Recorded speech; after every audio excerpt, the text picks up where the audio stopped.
And for 70 minutes, you must have felt that you were in a position to cause perhaps the biggest upset in World Cup history.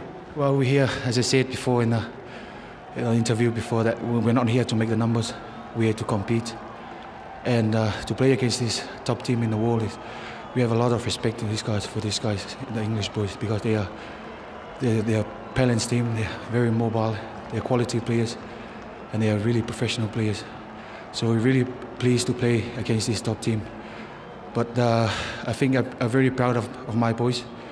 They put up their hands. They need to prove themselves that we're not here to make the numbers. We're here to compete. And because we have the belief in ourselves that we're going to do the job and represent our country. Martin Johnson, you've survived a massive challenge tonight. What's your verdict? Oh, I thought they played fantastically well. First 20 minutes was only one team on the park really, and we didn't touch the ball for 15 minutes. They played brilliantly well with width, deserved their try, and it could have been more. But you know, we came back, battled in the second half. You know, I thought we were going to come through and win, but it just there was too many mistakes again from us. And you know, the way we go, and we're not looking like favourites to win next week. Never mind the quarter-final. Yes, was it a case of Samoa playing above themselves, or perhaps errors on your part? Well, don't patronise them. They can play rugby, man. They played great. You know, credit to them. You know, they could have beaten us. Simple as that. And you know, we've got to have a look at ourselves this week, because that's not good enough. That's not going to win anything. Thank you, Martin. Cheers. Well, John Boe, you must be very proud of your team this evening.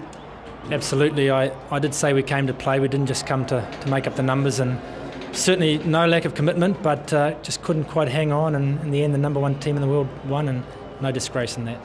Clive Woodward, your team have survived a major scare. What's your assessment? Yeah, it was a major scare. I think, to be frank, the only team that didn't underestimate Samoa was England. And yeah, we saw them play in the first two games. They've got some outstanding players. We had to be at our best. That's why I picked a strong side. You know, there was people saying we should rest these players. That wasn't going to rest anybody. And I thought the guys did brilliantly well to come back in the end. And I think I'll be looking in the stand next week watching Samoa play South Africa. That is a good team, the Samoans team, and I'm just so pleased we didn't underestimate them. And it was a tough test match. We've survived it. We've won, and we can move on. It's still a pool game. Pleased to win, and but we'll learn a bit from it. But it was a great test match in the end. What lessons will you take from the game, Clive?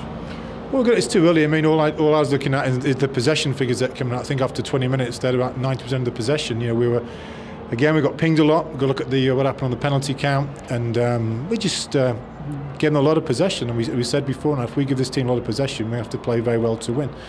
In the end, we had a very, very strong side on. We needed it on to win the game. So you know, we've won the game. This is a tough World Cup. That is a tough team. And I said I'm looking forward to see them play South Africa next Saturday in Brisbane. That will be one hell of a game. And just well done to Samoa. They played fantastically well, and it was a great test match. And well done to England guys for sticking in. No one panicked. And at the end of the day, we won. I think we won in the end reasonably well.